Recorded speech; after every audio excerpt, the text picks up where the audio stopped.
So what's up na naman natin dyan out there mga sisilabs kung halong magandang umaga, buhay naman natin dyan out there mga lalabs ko no? For today's video, organap ni pobreng badiday, inday na naman mga lalabs na taga Tabugon City. Ayan, dito lang din kami or ako mga lalabs sa Salag Health Center ng aking Babidion.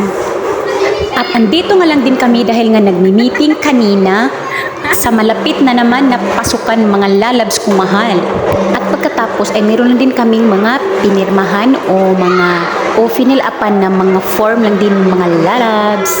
At pagkatapos nga din mga lalabs ko no ay umupo muna kami saglit at abalang-abalat busy na din ang mga batang ito din mga lalabs sa paglalaro.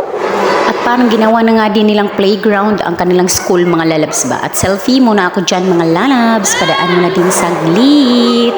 At super duper nga din enjoy ang mga bulilits mga lalabs dyan ay sa pag-ikot-ikot din nila ng mga upuan. Sobrang nga din sila nag-i-enjoy sa kanilang pinagagawa mga lalabs ko ba. At ang aking kuya Dilan dyan mga lalabs malapit na nga din siya na tamaan ng isang kilos din dyan sa upuan dahil din sa kanilang laro. At ayun lang din mga lalabs ko, patuloy na naman sila sa kanilang paglalaro.